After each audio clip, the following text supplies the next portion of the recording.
ദൈവനാമത്തിന് മഹത്വം ഉണ്ടാകട്ടെ. தேவனுடைய நாமத்திற்கு மகிமை உண்டாகட்டும்.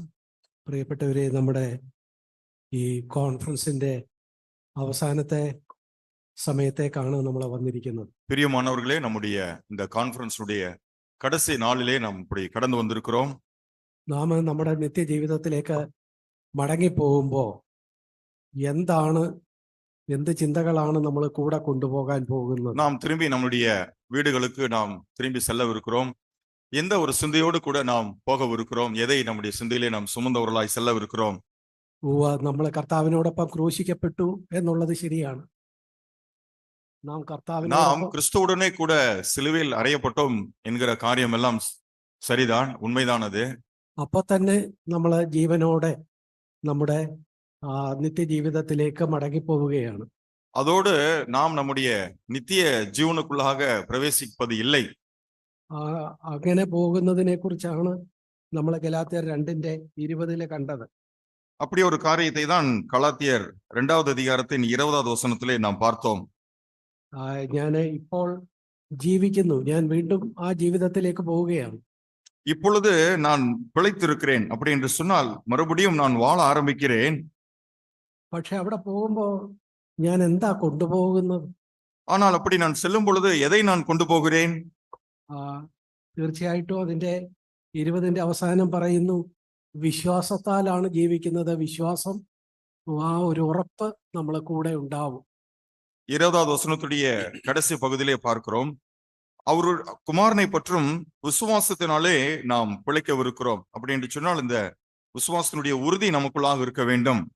അതിന്റെ അടുത്ത വാക്യത്തിൽ 21ാം വാക്യത്തിൽ നമ്മൾ വായിക്കുന്നു, அடுத்த வசனமாகிய 21வது வசனத்திலே நாம் இப்படியாக வாசிக்கிறோம், ഞാൻ ദൈവത്തിന്റെ കൃപ വൃഥാവാക്കുന്നില്ല. நான் தேவனுடைய கிருபையை விருதாவாக்குகிறதில்லை.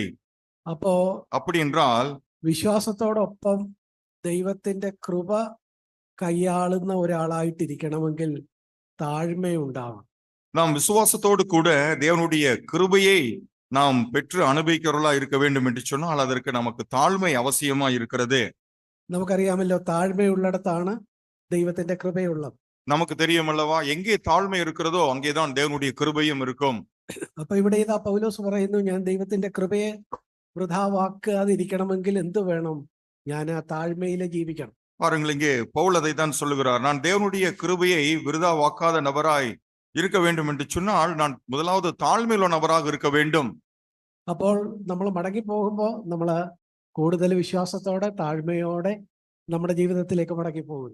நாம் திரும்பி போகும் பொழுது இன்னும் அதிக விசுவாசத்தோடு கூட தாழ்மையோடு கூட தான் நம்முடைய வாழ்க்கைக்குள்ளாக நாம் மறுபடியும் கடந்து போகிறோம். അപ്പോൾ തന്നെ നമ്മൾ കർത്താവിനോടൊപ്പം ക്രൂശിക്കപ്പെട്ടു എന്നുള്ളതാണ് നമ്മുടെ ചരിത്രം. ஆகவே கிறிஸ்துவுடனே கூட நாம் சிலுவையில் அறையப்பட்டோம் என்பதுதான் நம்முடைய பழைய காரியமாக இருக்கிறது. ഈ വിശ്വാസവും താഴ്മയും മാത്രമാണോ ഉള്ളത്? വേറെ എന്തെങ്കിലും കാര്യങ്ങളെ കുറിച്ച് അവിടെ ഒരു സൂചനയുണ്ടോ? இங்கே விசுவாசம் மற்றும் தாழ்மை கிருபை குறித்து மாத்திரம்தான் இங்கே சொல்லப்பட்டிருக்கிறது, அல்லது அதை தாண்டி வேற ஏதாவது ஒரு காரியத்தை குறித்ததான ஒரு சிறு காரியம் ஏதாவது அங்கே சொல்லப்பட்டிருக்கிறது? ஏதோ ஒரு குறிப்பு அங்கே சொல்லப்பட்டிருக்கிறதா? അവിടെ നമ്മൾ കാണുന്നു, എന്നെ സ്നേഹിച്ച് എനിക്ക് വേണ്ടി തന്നെത്താനെ ഏൽപ്പിച്ചു കൊടുത്ത ദൈവപുത്രൻ എന്ന് കാണുമ്പോ അവിടെ സ്നേഹത്തെ കുറിച്ചൊരു പരാമർശം കാണുന്നുണ്ട്. இங்கே என்னில் அன்பு கூர்ந்து எனக்காக தாமே ஒப்பு கொடுத்த தேவனுடைய குமாரனுடைய அன்பையும் நாம் அங்கே பார்க்கிறோம். നമ്മോടുള്ള സ്നേഹം അത് ദൈവത്തിലാണ് ആരംഭിച്ചത്. ദൈവമാണ് സ്നേഹം, ദൈവത്തിൽ നിന്നാണ് സ്നേഹം ഉത്ഭവിച്ചത്. பாருங்கள், நம்மில் இருக்கிற இந்த அன்பானது முதலாவதாக தேவனிடத்திலிருந்து ஆரம்பித்த ஒரு அன்பாக இருக்கிறது. എന്നാൽ ദൈവത്തിന് നമ്മോടുള്ള ആ സ്നേഹം നമ്മിലും ഒരു സ്നേഹത്തിന്റെ ആഴത്തെ വിളിച്ചുണർത്തി ആഴിയെ വിളിക്കുന്നു. നാം ഇന്നലെ ചിന്തിച്ചു. நாம் நேற்று கேட்டது போல தேவனுடைய அன்பு நம்மில் வரும் பொழுது நம்முடைய அன்பின் ஆழமானது இன்னொரு அன்பின் ஆழத்தை அழைக்கிறதாக இருக்க வேண்டும். അപ്പോ പ്രിയപ്പെട്ടവരെ, നമുക്ക് എങ്ങനെ പറയാം? ஆகவே காரியங்களை பிரியமானவர்களே நாம் இப்படி சொல்ல முடியும், നാം വീണ്ടും ജീവിതത്തിലേക്ക് പോകുമ്പോ மறுபடியும் நாம் நம்முடைய வாழ்க்கைக்கு கடந்து போகும் பொழுது അവിടെ സ്നേഹമുണ്ട്, വിശ്വാസമുണ്ട്, താഴ്മയുണ്ട്. അതിനോട് ചേർന്നുള്ള ആ ദൈവികമായ ആ ക്യാരക്ടറുകള്, സ്വഭാവങ്ങളെല്ലാം കൂടുതൽ കൈയാളിയവരായിട്ടാണ് നാം നമ്മുടെ നിത്യജീവിതത്തിലേക്ക് മടങ്ങിപ്പോകുന്നത്. நாம் மறுபடியும் நம்முடைய வாழ்க்கைக்குள்ளாக போகும் பொழுது அங்கே தேவனுடைய அன்பு இருக்கிறது, அவரை பற்றும் விசுவாசம் இருக்கிறது, கிருபை பெற்றுக்கொள்ளத்தக்கதான தாழ்மை இருக்கிறது. அதோடு கூட சேர்த்து அவருடைய திவ்ய சுவாபங்கள் எல்லாவற்றையும் நாம் அனுபவித்தவர்களாக தான் நாம் நம்முடைய நித்திய ஜீவனை சுதந்திரிக்கிறவர்களாக நாம் புறப்பட்டு செல்கிறோம். തീർച്ചയായും അവിടെ ചെല്ലുമ്പോൾ പ്രശ്നങ്ങളൊന്നും ഇല്ലാത്ത ഒരു ജീവിതമല്ല. அப்படி நாம் திரும்பி போகும் பொழுது நம்முடைய வாழ்க்கை எந்த ஒரு பிரச்சனையும் இல்லாத வாழ்க்கையாக இருக்க போகிறதில்லை. പ്രശ്നങ്ങളൊക്കെ ഉണ്ടാവാം, പക്ഷേ നാം സ്നേഹത്തിലും വിശ്വാസത്തിലും താഴ്മയിലും അതിനോട് ചേർന്ന പ്രത്യാശയിലും ഒക്കെ ജീവിക്കുമ്പോൾ തീർച്ചയായിട്ടും നമുക്ക് ആ പ്രശ്നങ്ങളെ അതിജീവിക്കാനായിട്ട് കഴിയും. நிச்சயமாக நம்முடைய வாழ்க்கையில பிரச்சனைகள் இருக்கத்தான் போகிறது. ஆனால் தேவனுடைய அன்போடு கூட, அவரை பற்றும் விசுவாசத்தோடு கூட, மனத்தாழ்மையோடு கூட, இப்படிப்பட்ட திவ்ய சுவாபமாகி அவர் மேல் வைத்திருக்கிற நாம் நம்பிக்கையோடு கூட போகும் பொழுது அந்த பிரச்சனைகள் எல்லாவற்றையும் நாம் சுலபமாய் மேற்கொள்ள முடியும். നമുക്ക് നമ്മെ സ്നേഹിക്കുന്ന ഒരു ദൈവമുണ്ട് എന്നതുപോലെ ഒരു യാഥാർത്ഥ്യമാണ് നമുക്കൊരു എതിരാളി ഉണ്ട് എന്നുള്ളത്. நம்மை நேசிக்கிற தேவன் ஒருவர் இருக்கிறார் என்கிற ஒரு உண்மை போலவே நமக்கு எதிராக ஒரு சத்துருவும் இருக்கிறான் என்பதும் ஒரு உண்மையாக இருக்கிறது. അതുകൊണ്ട് തന്നെ നമ്മുടെ ജീവിതത്തിൽ അവന് ഭാരങ്ങളും പ്രയാസങ്ങളും പാവങ്ങളും ഒക്കെ കൊണ്ടുവരാൻ സാധ്യതയുണ്ട്. ஆகவே அவன் நம்முடைய வாழ்க்கையிலே பாடுகளையோ அல்லது உபத்திரவங்களையோ அல்லது பாவம் செய்வதற்கான சோதனையோ அவன் நம்மிடத்திலே கொண்டு வருவதற்கு வாய்ப்பு இருக்கிறது. എബ്രായർക്ക് എഴുതിയ ലേഖനം 12-ാം അധ്യായത്തിന്റെ പ്രാരംഭവാക്യം നോക്കുക. எபிரேயர் 12வது அதிகாரத்தினுடைய முதல் வசனத்தை நீங்கள் நோக்கி பாருங்கள். പാപവും മുറുകെ പറ്റുന്ന പാപവും സകല ഭാരവും ഉണ്ടെങ്കിലും അതെല്ലാം വിട്ട് നമ്മൾ മുമ്പിൽ വെച്ചിരിക്കുന്ന ഓട്ടം സ്ഥിരതയോടെ ഓടണം എന്നാണ് അവിടെ നമ്മൾ வாசிക്കുന്നത്. அங்கே பாரமான யாவற்றையும் நம்மை சுற்றி நெருங்கி நிற்கிற பாவத்தையும் தள்ளிவிட்டு நாம் நமக்கு நியமித்திருக்கிற ஓட்டத்திலே பொறுமையோடு ஓட கடவோம் என்றுதான் சொல்லப்பட்டிருக்கிறது. ആ ഓട്ടത്തിന് നമ്മളെ ഈ ബോധ്യങ്ങൾ, വിശ്വാസം, താഴ്മ, സ്നേഹം, പ്രത്യാശ ഇതൊക്കെ നമ്മളെ സഹായിക്കും. அந்த ஓட்டத்திலே நமக்கு உதவியாக தேவனுடைய அன்பு, நாம் அவருடைய குமாரனின் மேல் வைத்திருக்கிற விசுவாசம், தாழ்மை மற்றும் நம்முடைய நம்பிக்கை எல்லாம் நமக்கு சேர்ந்து உதவி செய்யும். പ്രിയപ്പെട്ടവരെ, അടുത്ത ദിവസം മുതൽ നമ്മുടെ സാധാരണ ജീവിതത്തിലേക്ക് മടങ്ങി പോകുമ്പോ பிரியமானவர்களே, நாளை தினம் துவங்கி நம்முடைய வழக்கமான வாழ்க்கைக்குள்ளாக நாம் கடந்து போகும் பொழுது ഞാൻ പറയാൻ ആഗ്രഹിക്കുന്നത്, നമ്മളെ കൈവിടാത്ത ഒരു ദൈവം നമുക്കുണ്ട് എന്നുള്ള ഒരു വലിയ ഉറപ്പ് നമ്മൾ ഇന്ന് പ്രാപിക്കണം. பாருங்கள், நம்மை கைவிடாத ஒரு நல்ல தேவன் நம்மோடு கூட இருக்கிறார் என்கிற ஒரு உறுதி முதலாவது நமக்குள் இருக்க வேண்டும். നമുക്ക് ജീവിതത്തില് പാകപ്പിഴകൾ വരാം, நமக்கும் நம்முடைய வாழ்க்கையிலே பாவ சோதனைகள் வரலாம். എന്നാൽ ஆனால் നമ്മൾ വിശ്വസിക്കുന്ന ദൈവത്തിന് ഒരു പ്രത്യേകതയുണ്ട്. நாம் விசுவாசிக்கிற தேவனுக்கென்று ஒரு விசேஷத்த குணம் ஒன்று இருக்கிறது. അവിടുന്ന് എന്തെങ്കിലും കാര്യങ്ങള് ആരംഭിച്ചാൽ അത് വിട്ടുകളയാതെ അതിനെ പൂർത്തിയാക്കുകയും അതിനെ തുടർന്ന് ഉപയോഗിക്കുകയും ചെയ്യുന്നവനാണ് ദൈവം. நம்முடைய கர்த்தர் எப்படிப்பட்டவர் என்று சொன்னால், அவர் ஒரு காரியத்தை கையில் எடுத்து விட்டால் அல்லது ஒரு காரியத்தை துவங்கி விட்டால் அதை இடையிலே நிறுத்தி விடாமல் அதை முற்றுமுடிய நிறைவேற்ற வல்லமையுள்ள ஒரு தேவன் தான் நம்முடைய தேவனாய் இருக்கிறார். ദൈവം താൻ ഉണ്ടാക്കിയ ഈ ഭൂമി, ഈ പ്രപഞ്ചം, അത് ചീത്തയായി പോയപ്പോ അതിനെ ഉപേക്ഷിച്ച് കളഞ്ഞില്ല. தேவன் தான் சிருஷ்டித்த இந்த அண்ட சராசரங்கள் எல்லாம் சீரழிந்து போனத காரணத்தை நிமித்தமாக அதை அவர் ஓரம் கட்டிவிடவில்லை. ഉൽപ്പത്തി പുസ്തകം 1-ാം അധ്യായത്തിന്റെ 1-ാം വാക്യം നമ്മൾ അതാണല്ലോ കാണുന്നത്. ആദിയിൽ ദൈവം ആകാശവും ഭൂമിയും സൃഷ്ടിച്ചു. ஆதியாகமம் 1வது அதிகாரத்தினுடைய 1வது வசனத்திலே அதையெல்லாம் நாம் பார்க்கிறோம். ஆதியிலே தேவன் வானத்தையும் பூமியும் சிருஷ்டித்தார். ആ സൃഷ്ടിച്ചത് ഇത് പാഴും ശൂന്യവുമായി പോകാനല്ല. தேவன் அப்படி சிருஷ்டித்தது கெட்டு போவதற்காக அல்ல. എന്നാൽ നമ്മൾ ആ വാക്യത്തിൽ തന്നെ കാണുന്നു, ഈ ഭൂമിയും പ്രപഞ്ചവും ഒക്കെ പാഴും ശൂന്യവുമായി തീർന്നു. ஆனால் அடுத்த வசனத்திலே நாம் இப்படி பார்க்கிறோம், அவர் சிருஷ்டித்த அந்த பூமியானது ஒழுங்கின்மையும் வெறுமையுமாக மாறி போனது என்று. അതിന്റെ പിന്നിൽ ആരായിരുന്നു? அதற்கு பின்புலமாக இருந்த நபர் யார்? ഞാൻ നേരത്തെ പറഞ്ഞതുപോലെ நான் முன்பு சொன்னது போலவே ദൈവത്തിന്റെ എതിർധ്രുവത്തിലുള്ള പിശാചായിരുന്നു ഈ മനോഹരമായ ഭൂമി വീണ്ടും പാഴുശൂന്യവുമായി പോകാൻ ഇടയാക്കി. தேவனுடைய எதிர் துருவத்தில் இருந்த பிசாசு தான் இந்த அருமையான பூமியை ஒழுங்கின்மையும் வெறுமையுமாக அவன் கெடுத்து போட்டான். ലൂസിഫർ സാത്താനായി മാറിയ കാര്യം നമുക്കറിയാം. லூசிபர் சாத்தானாக மாறி போன காரியத்தை பற்றி நாம் அறிந்திருக்கிறோம். യെശയ്യാവ് 14 അധ്യായത്തിലും യെഹെസ്കേൽ 28 അധ്യായത്തിലും നമ്മൾ അത് വിശദമായിട്ട് വായിക്കുന്നുണ്ട്. ஏசாயா 14வது அதிகாரத்திலும் எசேக்கியேல் 18வது அதிகாரத்திலும் அதை குறித்து நாம் விவரமாக பார்க்கிறோம். ആ ദൈവത്തിന്റെ വലിയ ദൂതനായ അരുണോദയപുത്രനായ ശുക്രൻ ലൂസിഫർ അവൻ പിശാചായി തീർന്നപ്പോൾ ഈ പ്രപഞ്ചത്തെയും കൂടെ പാഴും ശൂന്യവുമാക്കി തീർക്കുകയാണ് ഉണ്ടായത്. தேவனுடைய சமூகத்திலே பிரதான தூதனாகவும் விடிவெள்ளி நட்சத்திரமாகவும் இருந்த இந்த லூசிபர் அவன் கெட்டு போன பொழுது, அவன் தள்ளப்பட்ட பொழுது, தான் மாத்திரமல்ல தேவன் உண்டாக்கின அருமையான பூமியையும் அவன் ஒழுங்கின்மையும் வெறுமையுமாக மாற்றி போட்டான். പക്ഷേ അങ്ങനെ പാഴും ശൂന്യവുമായി പോയ തന്റെ സൃഷ്ടിയെ ദൈവം കൈവിട്ട് കളഞ്ഞില്ല. ஆனால் அப்படி ஒழுங்கின்மையும் வெறுமையுமாக மாறி போன தன்னுடைய சிருஷ்டியை தேவன் அப்படியே கைவிட்டு விடவில்லை. ഉൽപ്പത്തി പുസ്തകം പ്രാരംഭ വാക്യത്തിൽ തന്നെ നമ്മൾ കാണുന്നു ദൈവത്തിന്റെ ആത്മാവ് ഈ പാഴും ശൂന്യവുമായ ആ ഭൂമിയുടെ മേൽ പരിവർത്തിച്ചു കൊണ്ടിരുന്നു. இந்த ஆதியாகமம் முதல் அதிகாரத்தினுடைய முதல் வசனங்கள் தானே நம்ம வாசிக்கிறோம்.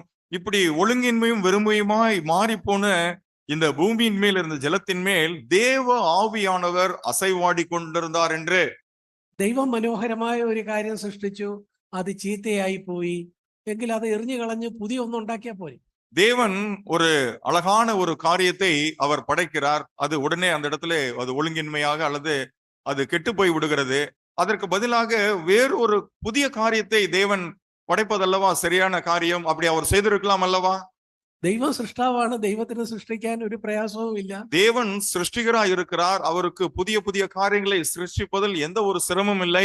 താൻ ഉണ്ടാക്കി ഈ മനോഹരമായ ആകാശവും ഭൂമിയും ഒക്കെ പാഴും ശൂന്യമായി പോയെങ്കിൽ അതിനെ ഉപേക്ഷിച്ചിട്ട് മറ്റൊന്നും ഉണ്ടാക്കരുതായിരുന്നു. தேவன் தான் அழகாய் படைத்த இந்த வானம் பூமி எல்லாம் பூமியானது ஒழுங்கின்மை வெறுமையாகி போனது நிமித்தமாக அதை ஓரம் கட்டிவிட்டு ஒரு புதிதாக ஒரு பூமியை அவர் படைத்திருக்கலாமே. அவரால் அது முடியுமே.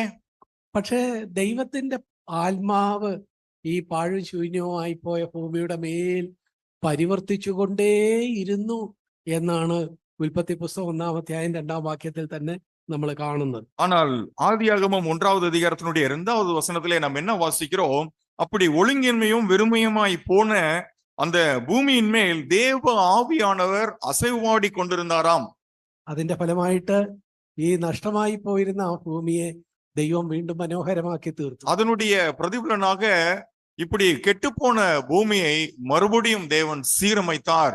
ഉൽപ്പത്തി പുസ്തകം 1-ാം അധ്യായം അവസാനിക്കുമ്പോൾ അതിന്റെ 31-ാമത്തെ വാക്യം വളരെ മനോഹരമായ ഒരു വാക്യമാണ്. ஆதியாகமம் 1வது அதிகாரத்தினுடைய கடைசி வசனமாகிய 31வது வசனம் முடியும் பொழுது இப்படி மிகவும் அருமையாக முடிகிறது.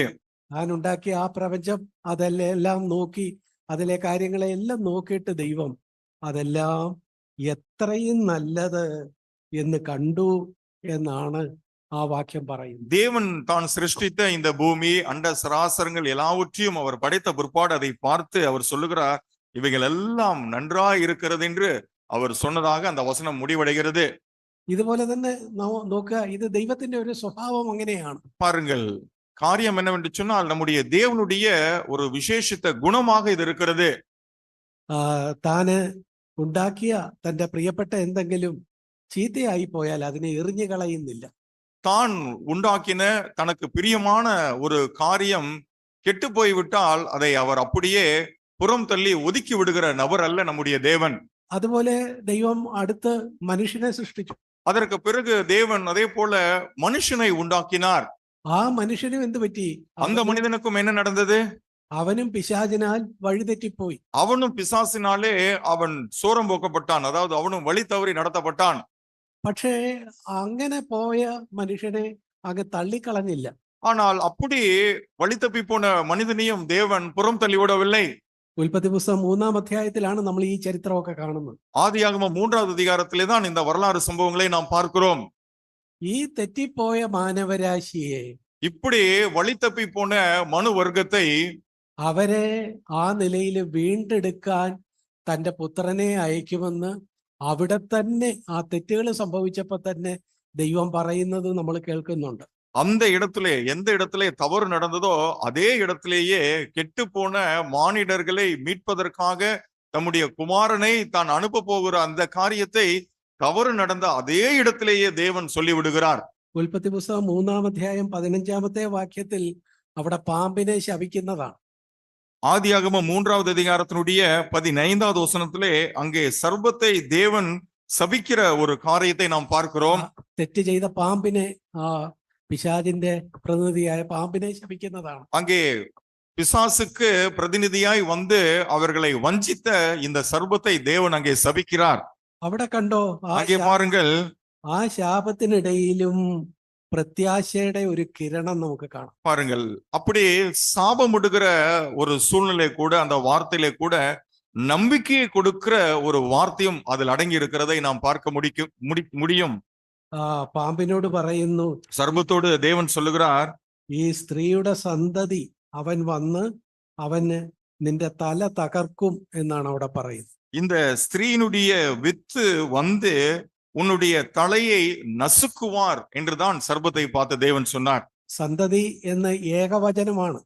இங்கே சந்ததி என்று ஒரு நபரை குறித்து சொல்லப்பட்ட ஒரு காரியமாக இருக்கிறது. ஒரு நபரை குறித்து சொல்லப்பட்ட காரியம். അത് കർത്താവായ യേശു ക്രിസ്തു തന്റെ പ്രിയപുത്രൻ വന്ന് ഈ പാപത്തിന് പരിഹാരം വരുത്തും എന്നതിന്റെ സൂചനയാണെന്ന് ബൈബിളിന്റെ മറ്റു ഭാഗങ്ങളിൽ നമ്മൾ കാണുന്നു. இதே காரியத்தை வேதத்தினுடைய மற்ற பகுதியிலே நாம் பார்க்கும் பொழுது இங்கே சொல்லப்பட்டிருக்கிற வித்து என்று சொல்லப்படுகிற நபர் தன்னுடைய பிரிய குமாரனாகிய இயேசு கிறிஸ்து வந்து அந்த காரியத்தை செய்வார் என்று நாம் பார்க்க முடிகிறது.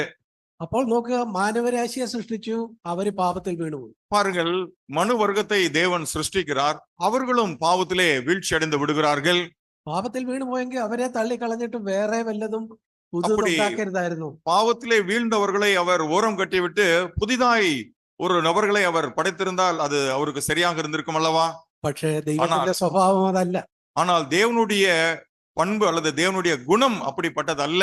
മനുഷ്യനോടും പറയുന്നു, മാനവരാശിയെ ആ പാപത്തിൽ നിന്ന് വീണ്ടെടുക്കാൻ തന്റെ പുത്രനെ അയക്കും എന്നും ഉള്ള ആ വലിയ പ്രത്യാശ അവിടെ തന്നെ ദൈവം പറയുന്നു. அந்த இடத்திலே தானே நீங்கள் வீழ்ந்து போன இந்த மனுபுத்திரர்களை உங்களை ரட்சிக்கும்படிக்கு நான் என்னுடைய குமாரனை அனுப்புவேன் என்கிற ஒரு நம்பிக்கையின் வார்த்தை அந்த இடத்துல நாம் பார்க்க முடியும்.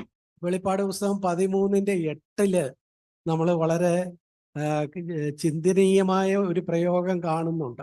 வெளிப்படுத்தின விசேஷம் 13வது அதிகாரத்தின் 8வது வசனத்திலே நாம் ஒரு விசேஷமான ஒரு காரியத்தை நாம் பார்க்கிறோம். അവിടെ കർത്താവ് ക്രൂശില് വന്ന് പരമയാഗമാകുന്നതിനെ കുറിച്ച് അവിടെ പറയുന്നത് ലോകസ്ഥാപനം മുതൽ அறுக்கப்பட்ட குഞ്ഞാടിന്റെ ജീവപുസ്തകം. அங்கே கர்த்தராகிய இயேசு கிறிஸ்துவை குறித்து எப்படி சொல்லப்பட்டிருக்கிறது? அவர் இந்த பாவ பரிகார பலியாய் மரிப்பதற்கு முன்பதாகவே அவரை குறித்து என்ன சொல்லப்பட்டிருக்கிறது?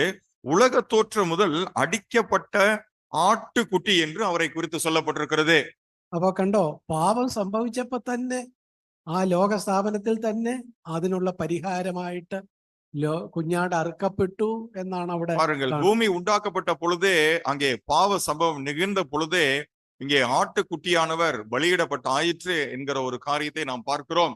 പ്രിയപ്പെട്ടവരെ, ദൈവത്തിന്റെ വിചാരങ്ങൾ നമ്മുടെ വിചാരങ്ങൾ പോലല്ല. பாருங்கள், தேவனுடைய யோசனை போல நம்முடைய யோசனைகள் இருப்பதில்லை, நம்முடைய யோசனை போல் தேவனுடைய யோசனைகள் இருப்பதில்லை. നമ്മുടെ രീതി എന്ന് പറയുന്നത് കുഞ്ഞുങ്ങളൊക്കെ കണ്ടിട്ടില്ലേ, ഒരു പെൻസില് ഒരു പേന എഴുതാൻ എടുത്തു, തെളിയുന്നില്ലെങ്കിൽ അത് വലിച്ചെറിഞ്ഞ് കളഞ്ഞേക്കുക. நம்முடைய காரியம் எப்படி இருக்கும் என்று சொன்னால், எழுதுவதற்கு ஒரு பேனா எடுக்கும் பொழுது அது சரியா எழுதுனா அதை அப்படியே தூக்கி தூர வீசிடுவோம். വേറൊരെണ്ണം പോയി വാങ്ങിക്കാമല്ലോ, நம்ம போய் வேற ஒண்ணு புதுசா வாங்கிக்கலாம் அப்படின்னு அதை தூக்கி வீசிடுவோம். അതൊന്നും നന്നാക്കി എടുക്കരുതോ മക്കളെ എന്ന് ചോദിച്ചാൽ പിള്ളേർക്ക് അത് താല്പര്യമില്ല. அதை எப்படியாவது சரி செஞ்சு அதையே பயன்படுத்துங்க அப்படின்னு பிள்ளைகள் இடத்துல சொன்னா பிள்ளைங்களுக்கு அதுக்கான விருப்பம் எல்லாம் இருக்காது.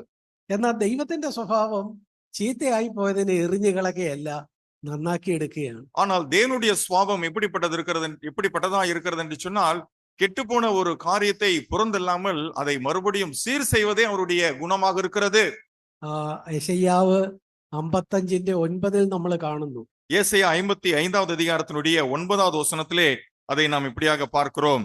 ആകാശം ഭൂമിക്ക് മീതെ ഉയർന്നിരിക്കുന്നത് പോലെ എന്റെ വഴികളും എന്റെ വിചാരങ്ങളും നിങ്ങൾക്ക് മേലെ ഉന്നതമായി ഉയർന്നിരിക്കുന്നു എന്നാണ് അവിടെ കാണുന്നത്. பூமியை பார்க்கிலும் வானங்கள் எப்படி உயர்ந்திருக்கிறதோ அப்படியே உங்கள் வழிகளை பார்க்கிலும் என் வழிகளும், உங்கள் நினைவுகளை பார்க்கிலும் என் நினைவுகளும் உயர்ந்திருக்கிறது என்று தேவன் சொல்லுகிறதை நாம் அங்கே பார்க்கிறோம்.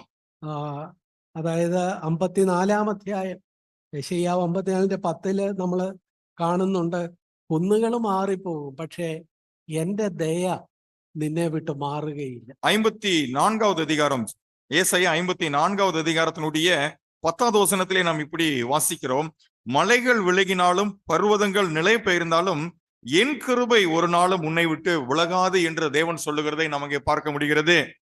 എന്തുകൊണ്ടാ ദൈവത്തിന്റെ ദയ നമ്മളെ വിട്ടു മാറാത്തത്?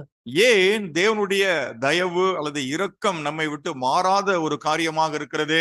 അവിടുത്തെ രക്തത്താൽ അവിടുന്ന് നമ്മളെ വീണ്ടെടുത്തതാണ്. அவருடைய ரத்தத்தினால் அவர் நம்மை மீட்டெடுத்திருக்கிறார். നമ്മെ തന്റെ മക്കളാക്കിയതാണ്. அவர் தம்முடைய சொந்த ஜனமாக நம்மை மாற்றி இருக்கிறார். നമ്മുടെ ജീവിതത്തിൽ എന്തെങ്കിലുമൊക്കെ പാളിച്ചകൾ വന്നാലും നമ്മളെ എറിഞ്ഞു കളയുകയില്ല, ഉപേക്ഷിക്കുകയില്ല. நம்முடைய வாழ்க்கையிலே ஏதாவது வீழ்ச்சிகள் வந்து விட்டால் உடனே நம்மை அவர் தூக்கி எறிகிற தேவன் கிடையாது. സഹോദര സഹോദരി, നമ്മളിവിടെ കാണുന്ന ഈ കുന്നുകളും മലകളും ഒക്കെ ഒരു സുപ്രഭാതത്തിൽ ചിലപ്പോൾ അവിടെ കണ്ടില്ലെന്നിരിക്കും. பிரியமானவர்களே, நாம் பார்க்கிற இந்த மலைகள் குன்றுகள் கூட ஒரு நாளிலே ஒரு நல்ல ஒரு நாளிலே அவைகள் இல்லாமல் போய்விடும்.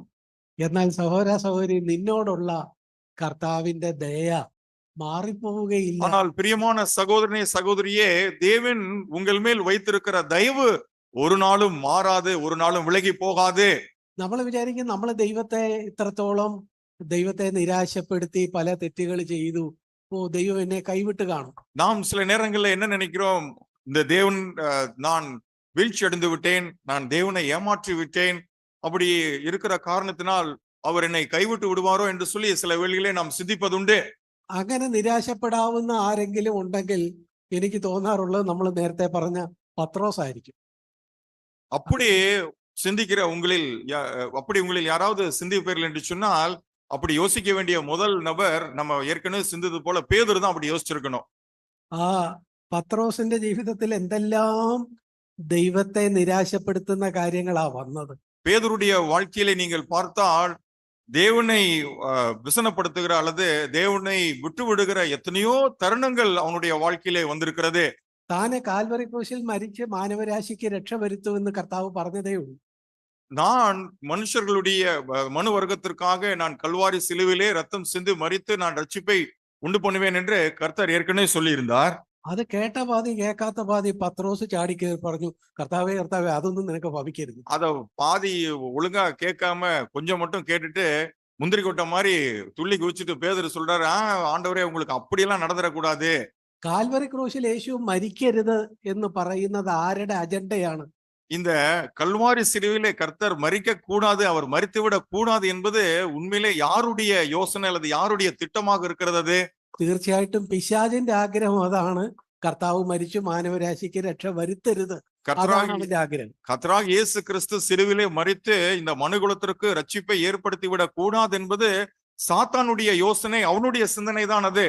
അപ്പൊ നിനക്കത് ഭവിക്കരുതെന്ന് പറഞ്ഞ പത്രോസ് അവിടെ പിശാചിന്റെ ഒരു മൗത്ത് പീസ് ആയി മാറുകയായിരുന്നു. பாருங்கள், அந்த இடத்திலே இயேசுவே இது உங்களுக்கு நடக்க கூடாது என்று சொன்ன பேதுரு அந்த இடத்திலே பிசாசுக்கு ஒரு தூதனை போல அல்லது பிசாசுடைய வாயாக மாறிவிட்டான். അന്നേരം കർത്താവ് ആരോടെങ്കിലും പറഞ്ഞിട്ടുള്ള ഏറ്റവും കഠിനമായ ഒരു പ്രയോഗം പറയുന്നത് നമ്മൾ കേൾക്കുന്നു.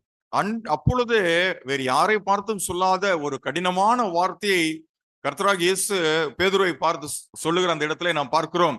പത്രോസിനെ നോക്കി പറഞ്ഞു, സാത്താനേ എന്നെ വിട്ടുപോകും. பேதுருவை பார்த்து இயேசு சொன்னார், அப்பாலே போ சாத்தானே, எனக்கு பின்னாக போ என்று சொல்லிவிட்டார். നമ്മളോട് ആരോടെങ്കിലും ഇതിന്റെ ഒരു പകുതി പറഞ്ഞ നമ്മൾ ജീവിതകാലം മുഴുവൻ അത് ഓർത്തും വിഷമിച്ചും ஒரு தைரியம் இல்லாதிருக்கையில. பாருங்க, இப்படி யாராவது நம்மளை பார்த்து இப்படி சொல்ல வேண்டாம், இதுல கொஞ்சம் சொன்னாலே போதும், நம்ம வாழ்க்கை முழுவதும் அதையே நினைச்சு நினைச்சு நினைச்சு கவலைப்பட்டு நம்ம சோர்ந்து போய் கிடந்துடுவோம். എന്നാ പത്രോസ് അതിൽ നിന്ന് விமுக்தனாகுന്നതാണ് പിന്നീട് നമ്മൾ കാണുന്നത്. ஆனால் இந்த பேதுரு அதிலிருந்து விடுதலையாகிற காரியத்தை பின் நாட்களிலே எப்படி சம்பவித்தது என்று நாம் பார்க்கிறோம். കർത്താവ് തന്റെ പരസ്യ ശുശ്രൂഷയുടെ ഏതാണ്ട് അവസാന ഘട്ടത്തിൽ താൻ അഭിമുഖീകരിക്കാൻ പോകുന്ന ഒരു കാര്യം ഇങ്ങനെ പറഞ്ഞു. பாருங்கள், கர்த்தர் தம்முடைய இந்த பூமிக்குரிய ஊழியங்கள் எல்லாம் முடித்து விட்டு கடைசியாக செய்ய போகிற ஒரு காரியத்தை குறித்து இப்படி சொன்னார். അതായത് തനിക്ക് എല്ലാവരും എന്നെ തള്ളിക്കളയും, ഞാന് എല്ലാവരാലും കൈവിടപ്പെടും എന്നെല്ലാം കർത്താവ് പറഞ്ഞു.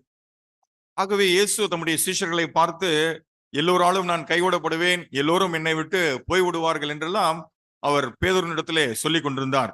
അപ്പോൾ ഇതാ പത്രോസ് ഉടനെ ചാടിക്കയറി പറയുന്നു, കർത്താവേ, ആരെല്ലാം തള്ളി പറഞ്ഞാലും എല്ലാരും ഇടറിയാലും ഞാനുണ്ടല്ലോ, ഞാൻ അങ്ങനെ ചെയ്യുമെന്ന് നീ വിചാരിക്കണം. அப்பொழுது உடனே பேதுரு அவர் ரொம்ப முந்திக்கிறார். அவர் என்ன சொல்றாரு, யார் உங்களை விட்டு போனாலும் நான் போக மாட்டேன், நான் உங்களுக்கு ஆதரவா இருப்பேன், நான் போயிட மாட்டேன், நான் உங்க கூட இருப்பேன் அப்படின்னு அவர் சொல்றாரு.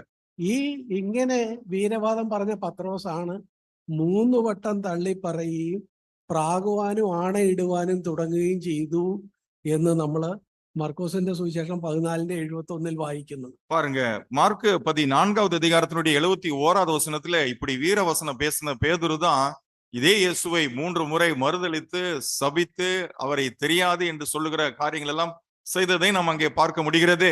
ഈ നിലയിൽ ഒരാളാണെങ്കിൽ സാധാരണ ആരാണെങ്കിലും അവനെ തള്ളിക്കളയുകയില്ലേ? இப்படிப்பட்ட ஒரு நபர் இருப்பார் என்று சொன்னால் வேறு யாராவது அந்த இடத்துல இருந்திருந்தா அவர் அப்பயே கழட்டி விட்டுருப்பாங்க.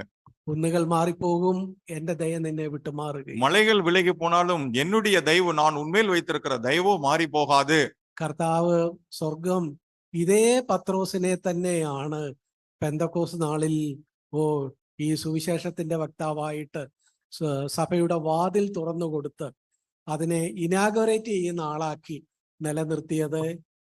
ദൈവത്തിന്റെ ഈ കൈവിടുകയില്ല എന്നുള്ള രീതി கொண்டாണ് എന്ന് നമ്മൾ മനസ്സിലാക്കി. தேவன் அப்படி கைவிட்டு விடுகிறவர் அல்ல என்பதற்கு சான்றாக தோற்று போன அதே பேதுருவை பெந்தைகோஸ்தே நாளிலே அவர் சபையை இனாகிரேட் செய்கிறார், அதாவது திறந்து வைக்கிற ஒரு பணியை இந்த பேதுரு கொடுத்து முன்னிறுத்தி அவனை வழிநடத்தினார். അപ്പോസ്തലപ്രവൃത്തി 10-ാം അധ്യായത്തിൽ പിന്നീട് ജാതികൾക്ക് വേണ്ടി സഭയുടെ വാതിൽ തുറന്നു കൊടുക്കാനും ഈ പത്രോസിനെ തന്നെ ദൈവം ഉപയോഗിച്ചു. மறுபடியுமாக அப்போஸ்தலர் 10வது அதிகாரத்திலே நாம் வாசிக்கிறோம், புறஜாதிகளிடத்திலே சுவிசேஷம் பரவும்படிக்கே அந்த காரியத்தை செய்வது முன்னின்று நடத்துவதற்கும் தேவன் பேதுருவினிடத்திலே தான் அந்த திறப்பு விழாவை அவர் ஆரம்பித்தார். பேதுருவின் மூலமாக தான் அந்த திறப்பு விழாவை அவர் ஆரம்பிச்சார். ഏത് പത്രോസ്? எந்த பேதுரு? அந்த பேதுரு പിശാചിന്റെ വായ്മൊഴിയായിട്ട് കർത്താവിനെ കാൽവരി ക്രൂശിൽ പോകുന്നതിൽ നിന്ന് തടഞ്ഞ പത്രോസ്. கர்த்தராகிய இயேசு கிறிஸ்து சிலுவைக்கு போகக்கூடாது என்று பிசாசுக்கு வாயாக செயல்பட்ட அந்த பேதுரு. ആരെല്ലാം തള്ളി പറഞ്ഞാലും ഞാൻ തള്ളി പറയുകയില്ല, എല്ലാവരും ഇടറിയാലും ഞാൻ ഇടറുകയില്ല എന്ന് വീരവാദം പറഞ്ഞ പത്രോസ്. யார் உங்களை விட்டு ஓடி போனாலும் நான் போக மாட்டேன், நான் உங்களோடு கூட இருப்பேன் என்று வீரவசனம் பேசின இந்த பேதுரு. എല്ലാവരും കേൾക്കെ ആ ബാല്യക്കാരിയുടെ മുമ്പിൽ ഉൾപ്പെടെ 3 വട്ടം കർത്താവിനെ തള്ളി പറയുകയും ആണയിടുകയും പ്രാകുകയും ചെയ്ത പത്രോസ്. எல்லாருக்கும் முன்பதாக, அதாவது சிறு பெண்ணுக்கு முன்பதாகவும் மறுதளித்து அவரை எனக்கு தெரியாதுன்னு சத்தியம் பண்ணி சபித்த இந்த பேதுரு. ആ പത്രോസിനെ ദൈവം കൈവിട്ട് കളഞ്ഞില്ല, അവനെ அப்படிப்பட்ட ഉപയോഗിച്ചു. அப்படிப்பட்ட பேதுருவை தேவன் கைவிட்டு விடவில்லை, அவனை மறுபடியும் எடுத்து பயன்படுத்தினார். എന്നെ കേൾക്കുന്ന പ്രിയ സഹോദരന്മാരെ സഹോദരിമാരെ, என்னை கேட்டுக்கொண்டிருக்கிற பிரியமான சகோதர சகோதரிகளே, നിങ്ങളുടെ ജീവിതത്തിൽ സംഭവിച്ച ദൈവത്തെ നിരാശപ്പെടുത്തിയ എന്തെങ്കിലും ഒരു പാപമോ ഭാരമോ അതിന്റെ ചിന്തകളാണോ നിങ്ങളെ ഇന്ന് വലയ്ക്കുന്നത്? இன்று உங்களுடைய சிந்தையை ஆட்கொண்டிருப்பது, நீங்கள் உங்களுடைய வாழ்க்கையிலே தேவனை ஏதாவது ஒரு பகுதியிலே தோல்வியுற செய்தது, அல்லது தேவனை ஏமாற்றின, அல்லது உங்களுடைய வாழ்க்கையில ஏற்பட்ட பாவ வீழ்ச்சியா உங்களுடைய சிந்தையை வந்து அமர்ந்து உங்களை அமிழ்த்தி கொண்டிருக்கிறது என்று. പാഴും ശൂന്യവുമായി പോയ ഭൂമിയെയും പ്രപഞ്ചത്തെയും കൈവിട്ട് കളയാത്ത, അതിന്റെ മേൽ പരിവർത്തിച്ച് അതിനെ ഏറ്റവും മനോഹരമാക്കിയ ദൈവത്തെ ഓർക്കുക. ஒழுங்கின்மையும் வெறுமையும் ஆகி போன பூமியை தள்ளிவிடாமல் மறுபடியும் அதை அழகாக மறுசீரமைத்த தேவனை நீங்கள் நோக்கி பாருங்கள். ദൈവകൽപ്പന ലംഘിച്ച് പാപത്തിൽ വീണുപോയ മാനവരാശിയെ തള്ളിക്കളയാതെ സ്വന്തം പുത്രനെ അവിടെ വിട്ട് അതിന് പരിഹാരം വരുത്തിയ ദൈവത്തിന്റെ ദയയെ ഓർക്കുക. நீங்கள் மனுஷர்கள் தேவனுடைய கற்பனையை மீறி அவர்கள் பாவம் செய்த பொழுது அவர்களை அப்படியே விட்டு விடாமல் தம்முடைய குமாரனை கொடுத்து அவர்களை மீட்டெடுத்த அந்த தயவுள்ள தேவனை நீங்கள் நினைத்து பாருங்கள்.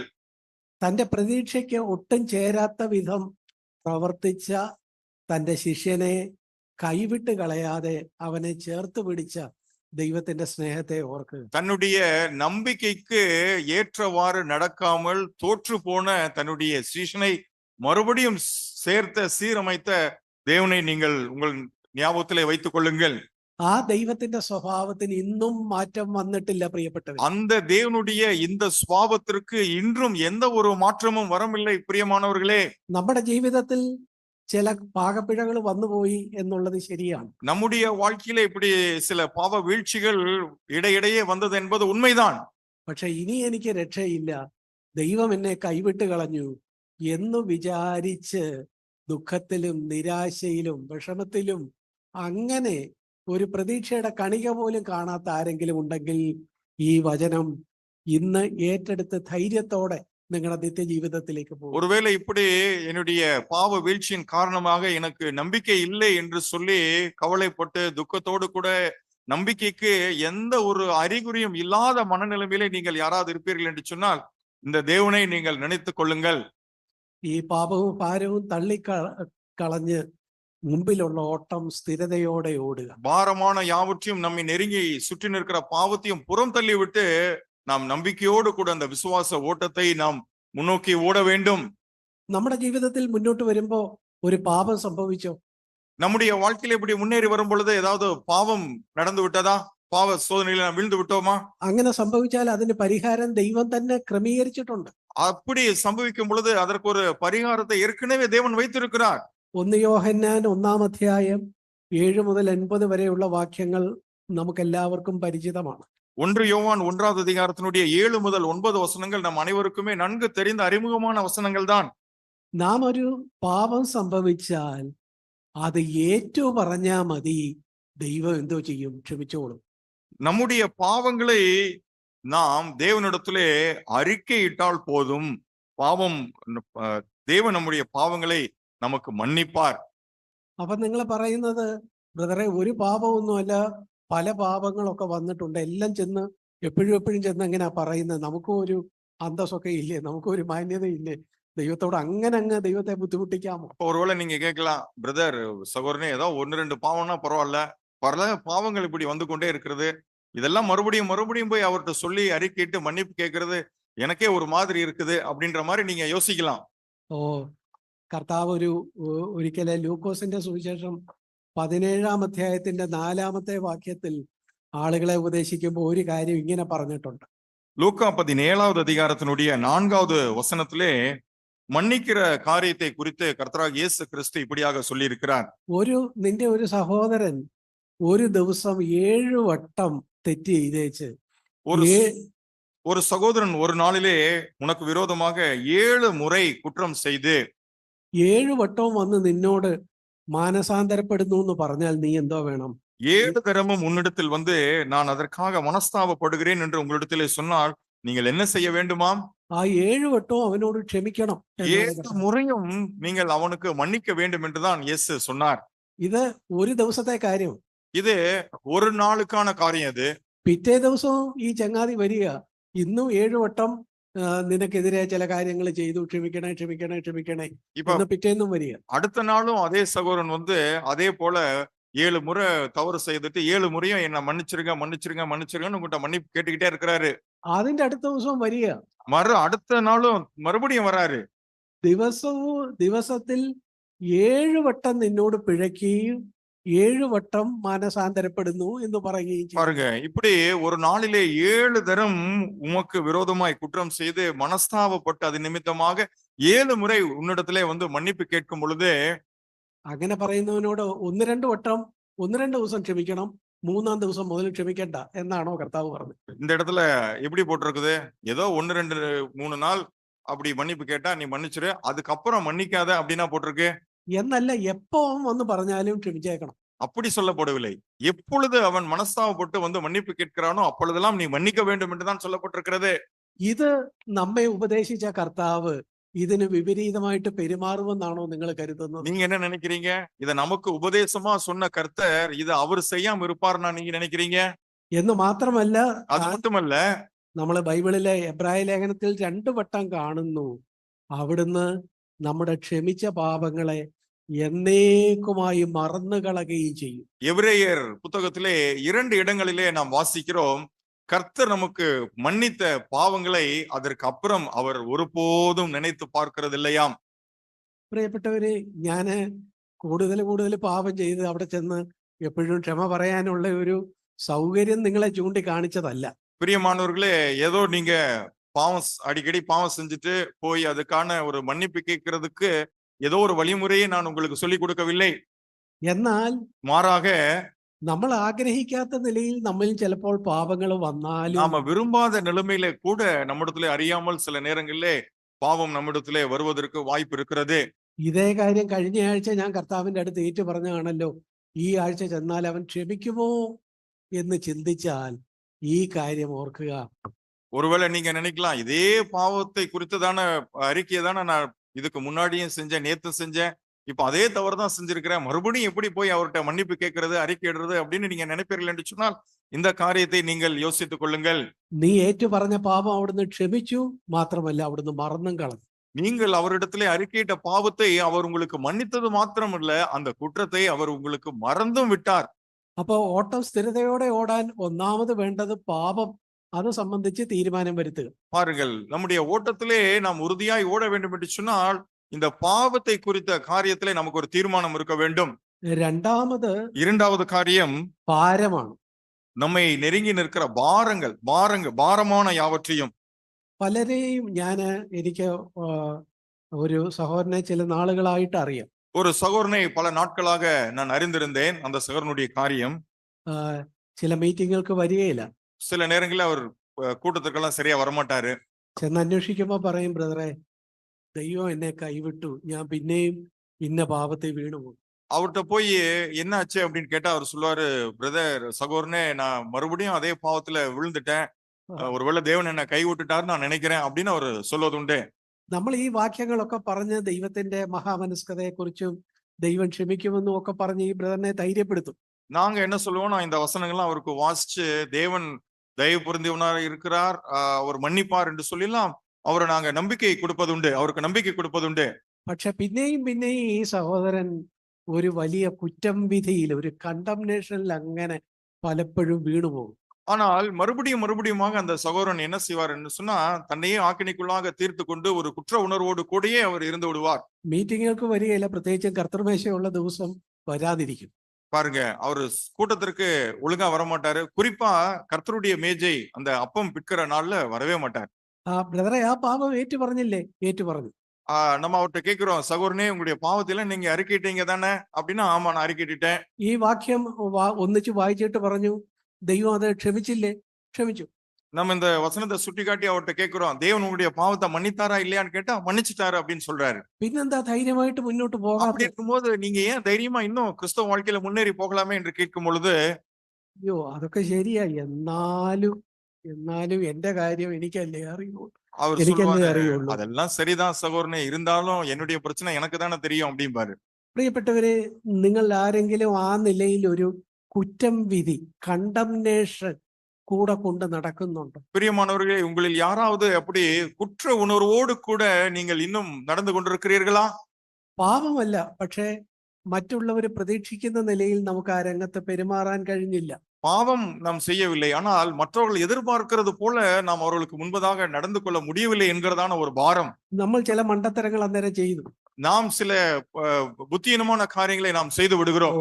അത് ഓർത്ത് ഭാരപ്പെട്ട്, அதை நினைத்தெல்லாம் நீங்கள் பாரமடைந்து, ആളുകളെ അഭിമുഖീകരിക്കാൻ തയ്യാറാകാതെ ഒക്കെ ഒരു ഏകാന്ത തടവിൽ കിടക്കുന്നവനെ പോലെ കിടക്കുന്നു. நீங்கள் மற்றவர்களோடு கூட சேராமல் இணைந்து கொள்ளாமல் நீங்கள் தன்னந்தனியாக கிடக்கிற ஒரு நிலைமை உங்களுக்கு இருக்கிறதா? ഈ ഭാരം ഓട്ടം സ്ഥിരതയോടെ പൂർത്തിയാക്കുന്നതിനെ തടസ്സപ്പെടുത്തുന്നതാണ്. நீங்கள் இந்த ஓட்டத்தை உறுதியாக ஓடுவதற்கு தடையாக இந்த பாரம் உங்களுக்கு இருந்துவிடும். ഈ ഭാരവും ദൈവത്തിന്റെ മുമ്പാകെ കൊണ്ടുവന്ന് വെക്കാമല്ലോ, ഭാരം ഒഴിഞ്ഞവരായിട്ട് നമുക്ക് പോകാമല്ലോ. நாம் இப்பேற்பட்ட பாரத்தையும் கர்த்தரிடத்திலே கொண்டு வந்து கொடுக்கும் பொழுது பாரம் நீங்கினவர்களாக நாம் கர்த்தரிலிருந்து விடுதலையாக போக முடியுமே. ദൈവത്തിന്റെ ഒരു പ്രത്യേകത, അത് നിന്റെ വിശ്വാസം പോലെ നിനക്ക് ഭവിക്കും എന്നുള്ളതാണ് ദൈവത്തിന്റെ എപ്പോഴും പറയാറുള്ള ഒരു വാക്യം. பாருங்கள், தேவனை குறித்து, அவருடைய சுவாபத்தை குறித்து சொல்லுகிற மற்றொரு காரியம் அவர் எப்பொழுதும் சொல்வார், உன் விசுவாசத்தின்படியே உனக்கு ஆக கடவுது. നമുക്കറിയാം, കർത്താവായ യേശു ക്രിസ്തുവിന്റെ അടുത്ത് 2 കുരുടന്മാര് പുറകെ നിലവിളിച്ചുകൊണ്ട്, ദാവീദ് പുത്ര എന്ന് പറഞ്ഞ് நமக்கு യേശുവിനെ தெரியும் പിന്തുടർന്നു. நம்முடைய கர்த்தராகிய இயேசு கிறிஸ்துவுக்கு பின்பதாக 2 குருடர்கள் தாவீதின் குமாரனே எங்களுக்கு இறங்கும் என்று சொல்லி அவருக்கு பின்பு வந்த அந்த சம்பவத்தை நாம் அறிந்திருக்கிறோம். ഈ രണ്ട് കുരുടന്മാരും യേശുവിന്റെ പിന്നാലെ നടന്ന് ഒടുവിൽ യേശു അവരോട് ചോദിച്ചു, பாருங்கள், இந்த 2 குருடர்களும் அப்படி கத்திக்கொண்டே இயேசுவின் பின்னாடி வருகிறார்கள். கடைசியாக அவர்களை கண்ட இயேசு அவர்களை பார்த்து கேட்கிறார், ഞാൻ ഇത് ചെയ്തു തരാൻ പ്രാപ്തനാണെന്ന് നിങ്ങൾ വിശ്വസിക്കുന്നുണ്ടോ? நீங்க நம்புறீங்களா? இதை என்னால செய்ய முடியும் அப்படின்னு நீங்க விசுவாசிக்கிறீங்களா? വിശ്വസിക്കുന്നു എന്ന് രണ്ടുപേരും പറഞ്ഞു. அவங்க 2 பேருமே சொன்னாங்க, ஆமா ஆண்டவரே, நாங்கள் விசுவாசிக்கிறோம். ഉടനെ കർത്താവ് പറഞ്ഞു, നിങ്ങളുടെ വിശ്വാസം പോലെ ഭവിക്കട്ടെ എന്ന് പറഞ്ഞു. உடனே கர்த்தர் அவர்களை பார்த்து சொன்னார், உங்களுடைய விசுவாசத்தின்படியே உங்களுக்கு ஆகட்டும் என்றார். ഓ, എന്താ സംഭവിച്ചത്? அப்படி என்றால் அங்க நடந்தது என்ன? അവരുടെ വിശ്വാസം പോലെ അവർക്ക് സൗഖ്യം ലഭിച്ചു. அவர்களுடைய விசுவாசத்தின் அடிப்படையிலே அவர்கள் விசுவாசித்தது போலவே அவர்களுக்கு கண் பார்வை கிடைத்தது. அவர்கள் சுஸ்தமானார்கள். അതുകൊണ്ട് പ്രിയപ്പെട്ടവരെ, ஆகவே பிரியமானவர்களே, പാപം മാത്രമല്ല ഭാരവും ദൈവത്തിന് എടുത്തു മാറ്റാൻ കഴിയുമെന്ന് വിശ്വസിക്കുക. നിന്റെ വിശ്വാസം പോലെ ഭവിക്കും. நம்முடைய பாவ சுவாபத்தை மாத்திரமல்ல, நமக்கு பாரமா இருக்கிற காரியங்களையும் தேவன் நம்மை விட்டு அகற்றி போட முடியும் என்கிற காரியத்தை நீங்கள் விசுவாசிப்பீர்களானால் உங்களுடைய விசுவாசத்தின்படியே உங்களுக்கு நடக்கும். ദൈവം പല നിലകളില് ഇങ്ങനെയുള്ള കാര്യങ്ങളിലൂടെ നമ്മളെ കടത്തി വിടുന്നത് നമ്മളെ കൂടുതൽ നുറുക്കാനും തകർക്കാനും നമ്മളെ കൂടുതൽ ശുദ്ധി ചെയ്യാനുമാണ്. தேவன் அநேக விதமான சூழ்நிலை நம்மை நடத்தி கொண்டு போவதற்கான காரணம் நம்மை நொறுக்கி, நம்மை உடைத்து, நம்மை இன்னும் அதிகமாய் பரிசுத்தப்படுவதே அவருடைய நோக்கமாக இருக்கிறது. മലാഖിയുടെ പുസ്തകം 3-ാം അധ്യായത്തിന്റെ 3-ാം വാക്യം വളരെ പ്രസിദ്ധമായ വാക്യമാണ്. மல்கியா புத்தகத்தினுடைய 3வது அதிகாரத்தினுடைய 3வது வசனம் மிகவும் பிரபலமான ஒரு வசனமாக இருக்கிறது. അവിടെ വെള്ളി ശുദ്ധീകരിക്കുന്ന ഒരു തട്ടാനെ കുറിച്ചാണ് പറയുന്നത്. அங்கே வெள்ளியை புடமிடுகிற ஒரு தட்டானை குறித்து தான் அங்கே சொல்லப்பட்டிருக்கிறது. ആ വെള്ളിയെ എന്ത് ചെയ്യും? அந்த நபர் அந்த வெள்ளியை என்ன செய்கிறார்? ആദ്യം ചൂടുള്ള അഗ്നിയിലൂടെ ഈ തട്ടാൻ കടത്തിവിടും. முதலாவது அந்த வெள்ளியை புடமிடுகிற நபர் அந்த வெள்ளியை எரிகிற அக்கினி தழலிலே அவர் அதை வைக்கிறார், அந்த வெள்ளியை. എന്നിട്ട് അതിൻ്റെ അകത്തെ കളങ്കങ്ങളൊക്കെ കഴുകിക്കളയും. அதற்கப்புறமாக அதில் இருக்கிற களிம்புகள் எல்லாம் நீக்க பெறுகிறது. പിന്നെയും ചൂടാക്കി അതിനെ ഉരുക്കി ഒലിക്കും. மறுபடியுமாக அவர் அதை சூடுபடுத்தி அதை உருக்குகிறார். ആ ഉരുക്കി ഒലിക്കുന്നതിലെ ഏതെങ്കിലും കന്മഷങ്ങളോ ഏതെങ്കിലും കരടുകളോ ഉണ്ടെങ്കിൽ അതിനെയും അരിച്ചു മാറ്റും. அப்படி அவர் உருக்கும் பொழுது அதில் ஏதாவது களிம்புகளோ அல்லது அசுத்தமானவைகள் ஏதாவது காணப்படும் என்று சொன்னால் அதையெல்லாம் அவர் அப்புறப்படுத்துவார். ഈ പ്രക്രിയ പലവട്ടം ആവർത്തിക്കും. பாருங்கள், இதே செயலை அவர் பலமுறை அந்த வெள்ளியை புடமிட்டுக் கொண்டே இருப்பார். അപ്പൊ ഈ വെള്ളി തട്ടാനോട് ഇങ്ങനെ ചോദിച്ചു എന്ന് സങ്കല്പിക്കുക. இப்படி நீங்க கற்பனை செய்து பாருங்க. இப்ப இந்த வெள்ளி தன்னை புடமிடுகிற தட்டானை பார்த்து இப்படி ஒரு கேள்வி கேட்கிறது. ഓ തട്ടാനെ, നീ എന്നെ ഒരു കണ്ണീ ചോരയില്ലാതെ എത്ര വട്ടമായി ഈ തീയിലൂടെയും വെള്ളത്തിലൂടെയും ഒക്കെ കടത്തി വിടുന്നു. தட்டானே, உங்களுக்கு இரக்கமே இல்லையா? எத்தனை முறைதான் என்ன இந்த தீயில போட்டு போட்டு எடுப்பீங்க? ഈ പരീക്ഷകളിലൂടെ ഒക്കെ എത്ര വട്ടമാണ് കടത്തി വിടുന്നത്? எத்தனை முறைதான் என்ன மறுபடியும் மறுபடியும் இந்த அக்னி பரீட்சையில போட்டு போட்டு எடுப்பீங்க? എന്തിനാ ഇത്രയും എന്നെ കഷ്ടപ്പെടുത്തുന്നു? எதுக்கு என்ன இவ்வளவு தொந்தரவு படுத்துறீங்க? തട്ടാൻ ഒരു ചെറിയ ചിരിയോടെ വെള്ളിയോട് പറയും, നിന്നെ ശുദ്ധമാക്കാനാ, നിന്നെ ആ നിലയില് കളങ്കമില്ലാത്തതാക്കാൻ വേണ്ടിയാണ് ഞാൻ ഇത്രയും കഷ്ടപ്പെടുന്നത്. தட்டான் அந்த வெள்ளியை பார்த்து புன்னகையோடு சொல்லுவாரு, இன்னும் உன்னை அதிகமாக சுத்திகரிப்பதற்கும் இன்னும் உன்னை அதிகமாக பரிசுத்தப்படுத்துவதற்காக, அந்த நல்ல காரியத்திற்காக தான் மறுபடியும் மறுபடியும் இந்த அக்னி பரீட்சை உனக்கு அப்படிம்பாரு.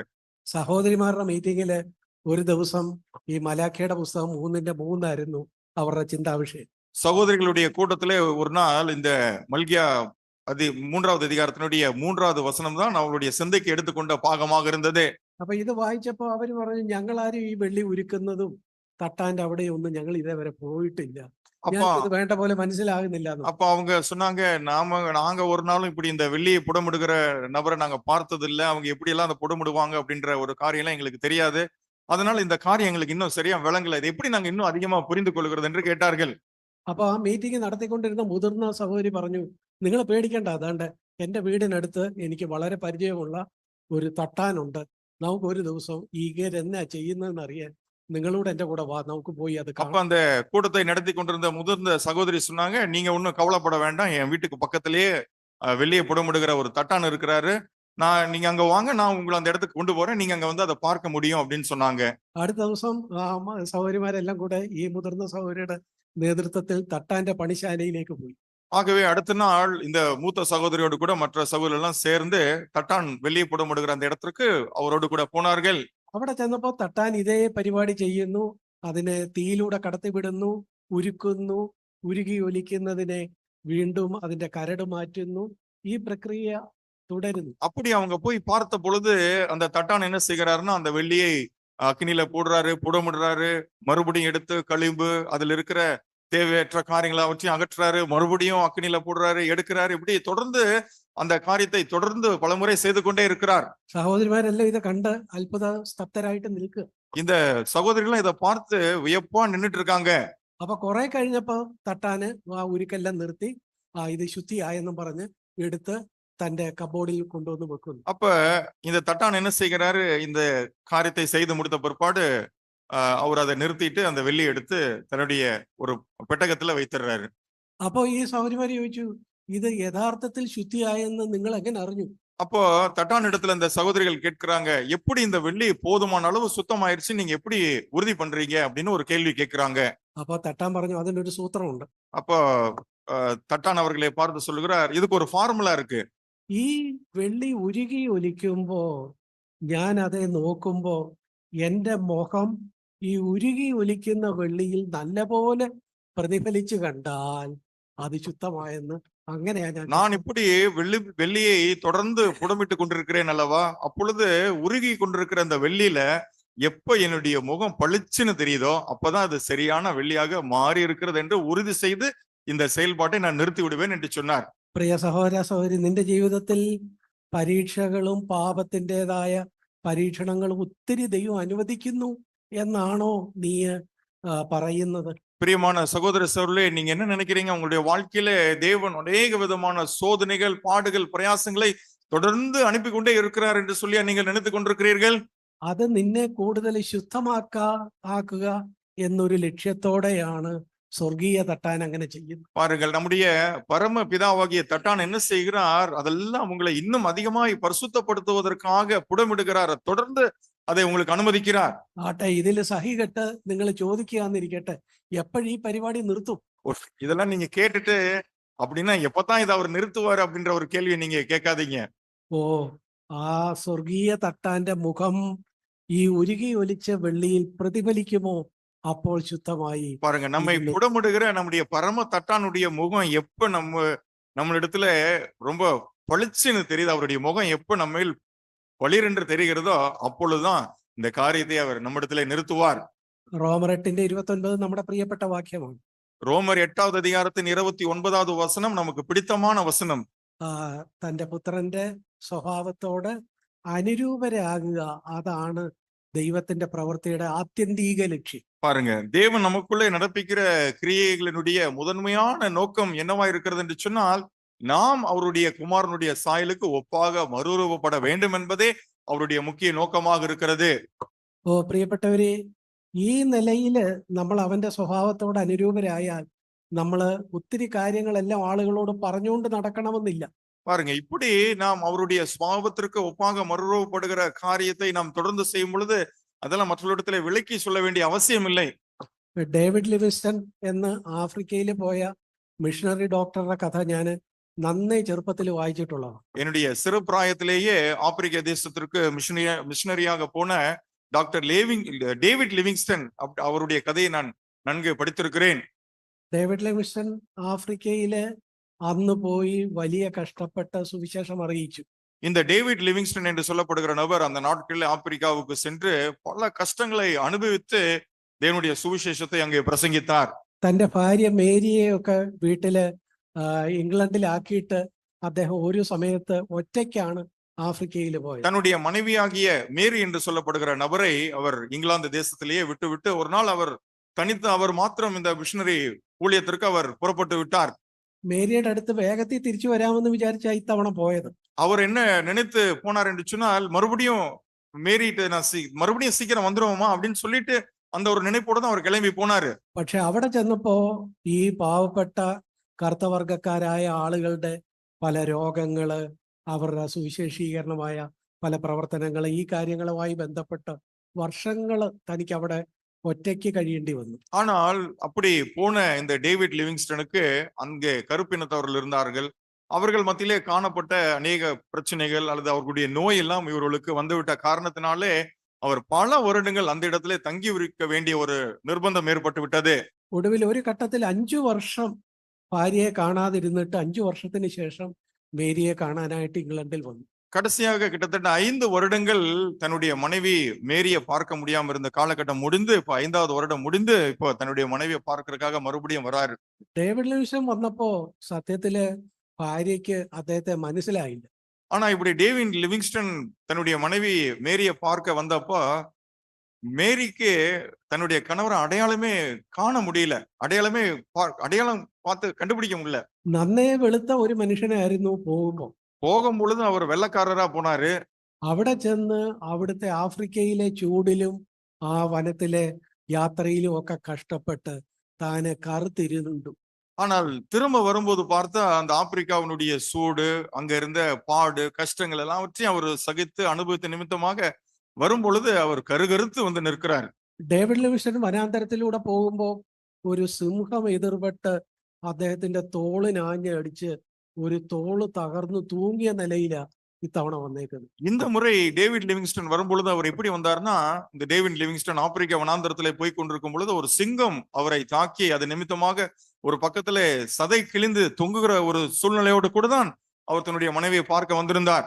ഒരു കുതിരപ്പുറത്ത് ഓടിച്ചു പോകുമ്പോ ഒരു വൃക്ഷത്തിന്റെ കമ്പ് കുത്തി കയറി ഒരു കണ്ണ് അന്ധമായി ഒറ്റക്കണ്ണനായിട്ടാണ് ഈ 5 കൊല്ലം. ஒரு முறை குதிரையிலே தான் பிரயாணிக்கும் பொழுது ஒரு மரத்துடைய குச்சி தன்னுடைய ஒரு கண்ணுல குத்தி அது நிமித்தமாக ஒரு கண் பார்வை இழந்த நபராக டேவிட் லிவிங்ஸ்டன் இப்பொழுது மறுபடியும் வந்திருக்கிறார். അപ്പോ ഇതാ 5 വർഷത്തിന് ശേഷം തന്റെ പ്രിയ ഭർത്താവ് വന്നിരിക്കുന്നു. இப்போ 5 வருடங்களுக்கு பிற்பாடு தன்னுடைய அருமையான கணவர் திரும்பி வந்திருக்கிறார். ആകപ്പാടെ കറുത്തിരുണ്ട്. அவர் எப்படிப்பட்டவரா இருக்கிறாருன்னா இப்ப கருத்து போய் வந்திருக்கிறாரு. ഒരു തോള് ഒടിഞ്ഞു തൂങ്ങിയ നിലയില്, ஒரு பக்கம் பார்த்தா அவருடைய தோல் பிஞ்சு தொங்கிட்டு இருக்குது. ഒരു കണ്ണ് പൊട്ടിയ നിലയില്, ஒரு கண்ணு அங்க பார்வை இல்லாம இருக்கு. ഇതെല്ലാം എന്തിനു വേണ്ടിയായിരുന്നു? இதெல்லாம் எதற்காக நடந்தது? കർത്താവിന്റെ സുവിശേഷം ഈ ഇരുണ്ട ഭൂഖണ്ഡത്തിൽ അറിയിക്കാൻ വേണ്ടിയാണ് இந்த ആ നിലയില് കഷ്ടപ്പെട്ടത്. இந்த இருண்ட கண்டமாகிய ஆப்பிரிக்க தேசத்திலே கர்த்தருடைய சுவிசேஷத்தை பிரசங்கிப்பதற்காக சென்றதினால்தான் டேவிட் லிவிங்ஸ்டனுக்கு இந்த காரியங்கள் எல்லாம் நடந்தது. മേരി പറഞ്ഞു, ഇനി ഒറ്റയ്ക്ക് ഞാൻ വിടുകയില്ല, ഞാനിവിടെ വരും. அப்போ மேரி சொன்னாங்க, இனிமேல் உங்களை நான் தனியா விட மாட்டேன், இனிமேல் நானும் உங்களோட கூட தான் வருவேன். അവളൂടെ അദ്ദേഹത്തോടൊപ്പം പോയി. அடுத்த முறை டேவிட் லிவிங்ஸ்டனோட அவங்க மனைவியும் பிரயாணம் பண்ணாங்க. പക്ഷെ അവിടെ ചെന്ന് ചില മാസങ്ങൾക്കുള്ളിൽ തന്നെ അവിടുത്തെ ചില രോഗങ്ങളാൽ പിടിപെട്ട് ഈ സഹോദരി മരിച്ചുപോയി. ஆனால் அங்கே போன சில மாதங்களுக்குள்ளாகவே அங்கே ஏற்பட்ட வியாதி நிமித்தமாக அந்த சகோதரி சில மாதங்களுக்குள்ளாகவே மரித்து போனார்கள். തന്റെ പ്രിയ ഭാര്യയുടെ മൃതദേഹം അത് സംസ്കരിക്കാൻ ലിവിങ്സ്റ്റൺ തന്നെ കുഴിയെടുത്തു. ലിവിങ്സ്റ്റൺ തന്നെ ആ ബോഡി കുഴിക്കകത്ത് വെച്ചു. താൻ തന്നെ മണ്ണിട്ട് മൂടി. தன்னுடைய மனைவியினுடைய செத்து போன சரீரத்தை அடக்கம் பண்ணுவதற்கு டேவிட் லிவிங்ஸ்டனே குழி வெட்டி டேவிட் லிவிங்ஸ்டனே தன்னுடைய மனைவியை அங்கே அடக்கம் செய்த ஒரு சூழ்நிலை. ഈ സംഭവവും ഡേവിഡ് ലിവിങ്സ്റ്റനെ പുറകോട്ട് വലിച്ചില്ല. ஆனால் இந்த சம்பவம் இந்த டேவிட் லிவிங்ஸ்டனை பின்பதாக இழுக்கவே இல்லை.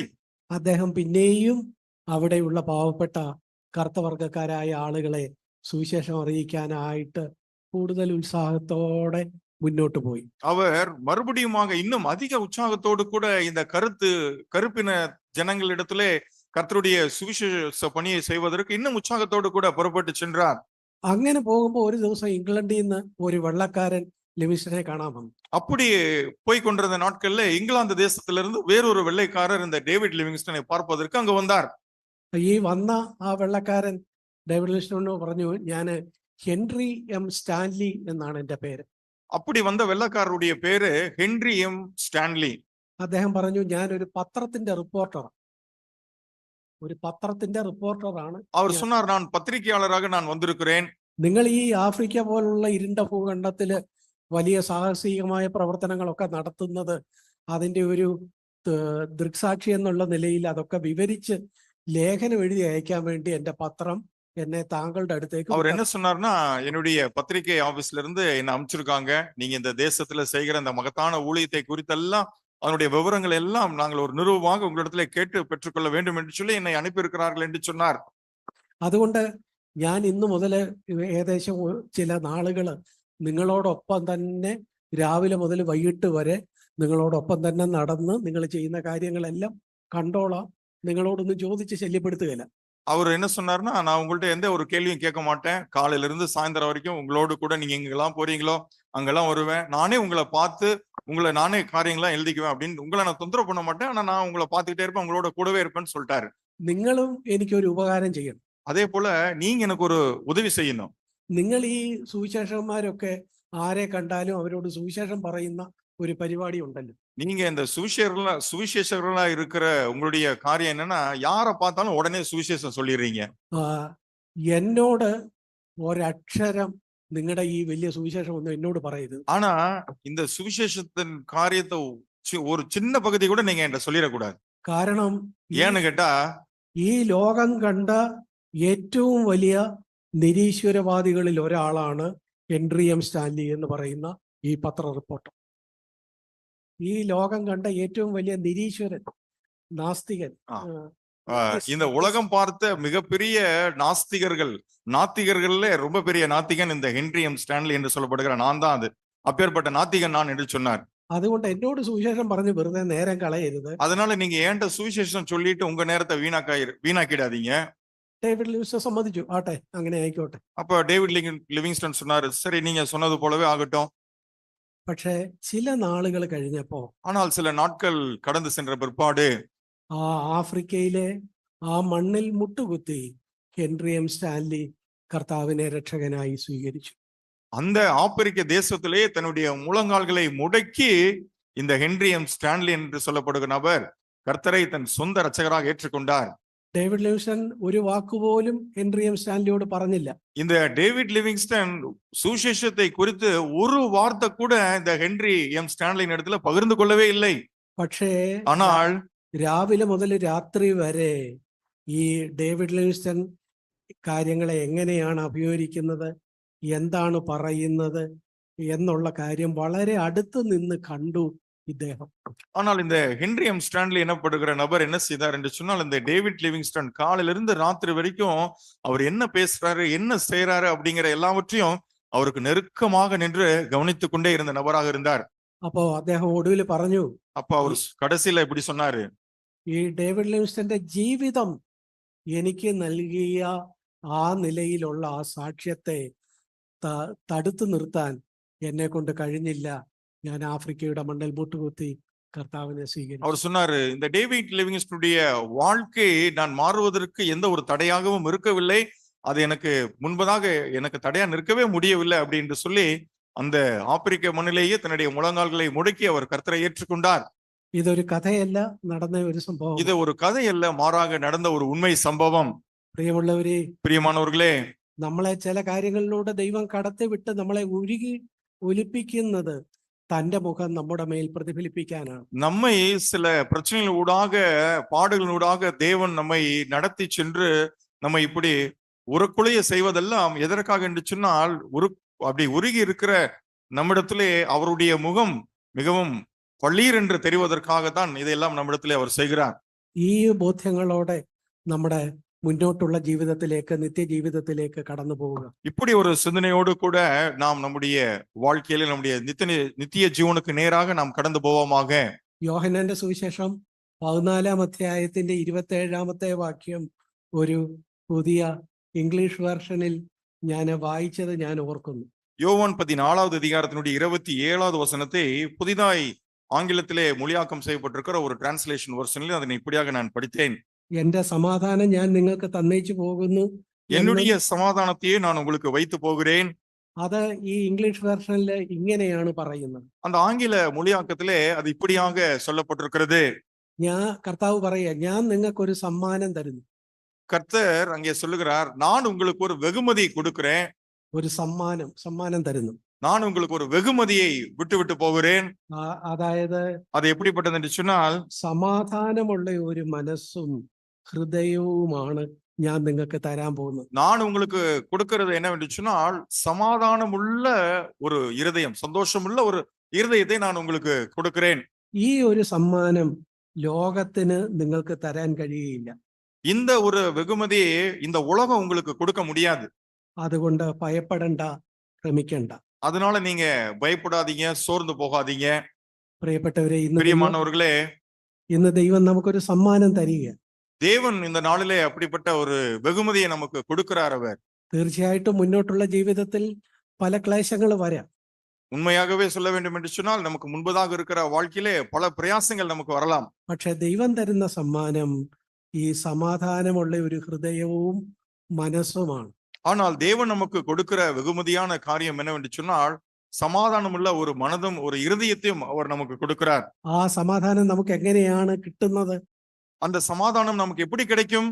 ഓ, ഞാന് തീയിലൂടെ കടന്നു പോയാലും, நான் அக்னியின் ஊடாக நடந்து போனாலும், ഉരുകി ഒലിക്കപ്പെട്ടാലും, நான் உருக்கப்பட்டாலும், വെള്ളത്തിലൂടെ എന്നെ കടത്തി വിട്ടാലും, என்னை ஆறுகளின் ஊடாக கடத்தி வெள்ளங்களின் மேல் நான் புரண்டு போனாலும், வெள்ளங்கள் என் மேல் புரண்டாலும், അതെല്ലാം എൻ്റെ ആത്യന്തിക നന്മയ്ക്ക് വേണ്ടിയാണ്. அதெல்லாமே என்னுடைய ஆவிக்குரிய உள்ளார்ந்த நன்மைக்காக தான் தேவன் செய்கிறார். തന്റെ പ്രിയപുത്രന്റെ മുഖം എന്നിൽ പ്രതിഫലിക്കാൻ വേണ്ടിയാണ്. அவருடைய நேச குமாரனுடைய முகம் என்னிலே பிரதிபலிக்க வேண்டும் என்பதற்காக அவர் அதையெல்லாம் செய்கிறார். അതുകൊണ്ട് ஆகவே ഈ പാപവും ഭാരവും തള്ളിക്കളഞ്ഞ് ഞാൻ സ്ഥിരതയോടെ എന്റെ മുൻപിലുള്ള ഓട്ടം ഓടും. நான் என்னுடைய பாவத்தையும் பாரமான யாவற்றையும் புறந்தள்ளி விட்டு எனக்கு முன்பதாக இருக்கிற இந்த ஓட்டத்திலே நான் பொறுமையோடு நான் ஓடுவேன். പ്രിയപ്പെട്ടവരെ, നമുക്ക് ദൈവസന്നിധിയിൽ നമ്മളെ തന്നെ ഈ നിലയിൽ സമർപ്പിക്കുകയും ഒരു പുതിയ സമാധാനത്തോടെ നമ്മുടെ ജീവിതത്തിലേക്ക് പോവുകയും ചെയ്യും. பிரியமானவர்களே, இந்த ஒரு சூழ்நிலை இப்படியாக நம்மை நாமே தேவனிடத்திலே நாம் ஒப்படைத்து விட்டு அவர் தருகிற அந்த சமாதானத்தோடு கூட நாம் நம்முடைய வாழ்க்கைக்குள்ளாக நாம் கடந்து போகலாம். എന്നെ കേട്ടുകൊണ്ടിരുന്ന എല്ലാ പ്രിയപ്പെട്ടവരോടുമുള്ള നന്ദിയും സ്നേഹവും അറിയിച്ചുകൊണ്ട് ഞാൻ എൻ്റെ വാക്കുകളെ അവസാനിപ്പിക്കും. என்னை கேட்டுக்கொண்டிருந்த எல்லோரோடும் என்னுடைய அன்பின் வாழ்த்துக்களையும் நான் தெரிவித்துக் கொண்டு, நன்றிகளையும் தெரிவித்துக் கொண்டு நான் விடைபெறுகிறேன். നമുക്ക് ഒരു വാക്ക് പ്രാർത്ഥിക്കാം. நாம் ஜெபம் செய்யலாம். പ്രിയപ്പെട്ടവരെ, നമ്മൾ കേട്ട കാര്യങ്ങള് നമ്മുടെ ഹൃദയത്തോട് സംസാരിക്കട്ടെ. பிரியமானவர்களே, நாம் கேட்டுக்கொண்டிருந்த இந்த வார்த்தைகள் எல்லாம் நம்முடைய இருதயத்திலே நம்மோடு கூட பேசட்டும். പ്രിയപ്പെട്ടവരെ, നമുക്ക് നമ്മുടെ നിത്യജീവിതത്തിലേക്ക് പോകുമ്പോൾ ആ നിലയിൽ സ്നേഹമുള്ളവരായിട്ട്, ദൈവത്തിന്റെ കൃപയുടെ പാത്രങ്ങളായിട്ട്, താഴ്മയുള്ളവരായിട്ട്, വിശ്വാസമുള്ളവരായിട്ട് ഒക്കെ കടന്നു പോകാം. பாருங்கள், நாம் நம்முடைய வாழ்க்கைக்குள்ளாக நாம் கடந்து போகும் பொழுது தேவனுடைய அன்பு, விசுவாசம், அதே போல அவரை பற்றும் விசுவாசம், அதே போல தாழ்மையுள்ளவர்களாய் நாம் அவருக்கு முன்பதாக நம்மை நாமே ஒப்பு கொடுத்தவர்களாய் நாம் போவோம். അങ്ങനെ പോകുമ്പോഴും നമ്മുടെ ജീവിതത്തില് പരീക്ഷകൾ വരാം. அப்படி நாம் போகும் பொழுது கூட நம்முடைய வாழ்க்கையிலே பாவ சோதனைகள் வரலாம். പാപവും ഭാരവും തള്ളി നമുക്ക് നമ്മുടെ മുമ്പിലുള്ള ഓട്ടം സ്ഥിരതയോടെ ഓടാം. ஆனால் அப்படி வரும் பொழுது அந்த பாவமான காரியத்தையும் பாரமான காரியங்கள் எல்லாவற்றையும் நம்மை விட்டு நாம் புறந்தள்ளி விட்டு நமக்கு முன்பதாக நியமித்திருக்கிற ஓட்டத்திலே நாம் பொறுமையோடு கூட ஓட முடியும்.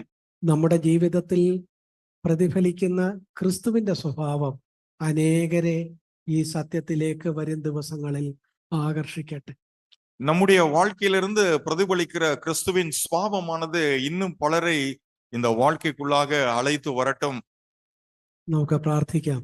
நாம் ஜெபிக்கலாம். ഞങ്ങളുടെ സ്വർഗീയ പിതാവേ, കർത്താവേ, எங்களுடைய பரலோக பிதாவே, எங்கள் ஆண்டவரே, കർത്താവേ, ഈ ഞങ്ങളുടെ ഹൃദയത്തിലും മനസ്സിലും വലിയ ഒരു സമാധാനം, ഒരു സമ്മാനമായിട്ട് തന്ന് അവിടുന്ന് ഞങ്ങളെ അയക്കുന്നല്ലോ. நீர் எங்களை திருப்பி அனுப்பும் பொழுது எங்களுடைய உள்ளத்திலே உம்முடைய சமாதானத்தை கொடுத்து அந்த வெகுமதியோடு கூட அல்லவா நீர் எங்களை திருப்பி அனுப்புகிறீர். ഞങ്ങളുടെ മനസ്സും ഹൃദയവും ക്ഷീണിച്ചു പോകാതെ, ഭാരപ്പെട്ടു പോകാതെ, കർത്താവേ, പരിശുദ്ധാത്മാവിന്റെ ശക്തിയിൽ മുന്നോട്ട് പോകുവാൻ ഞങ്ങളെ സഹായിക്കണേ. ஆண்டவரே, எங்களுடைய வாழ்க்கையிலே நாங்கள் இலைப்படைந்து சோர்ந்து போய் விடாதபடிக்கு உம்முடைய பரிசுத்த ஆவியினால் எங்களை இடைக்கட்டி நாங்கள் இந்த வாழ்க்கையிலே முன்னேறி செல்வதற்கு நீர் எங்களுக்கு உதவி செய்வீராக.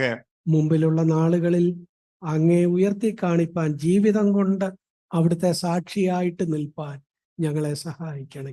எங்களுக்கு முன்பதாக இருக்கிற நாட்களை நாங்கள் உம்மையே உயர்த்தி காண்பித்து நாங்கள் அப்படி ஒரு சாட்சியுள்ள வாழ்க்கையை வாழ்வதற்கு நீர் எங்களுக்கு உதவி செய்ய வேண்டும் என்று சொல்லி நாங்கள் உண்மையே நம்பி இருக்கிறோம்.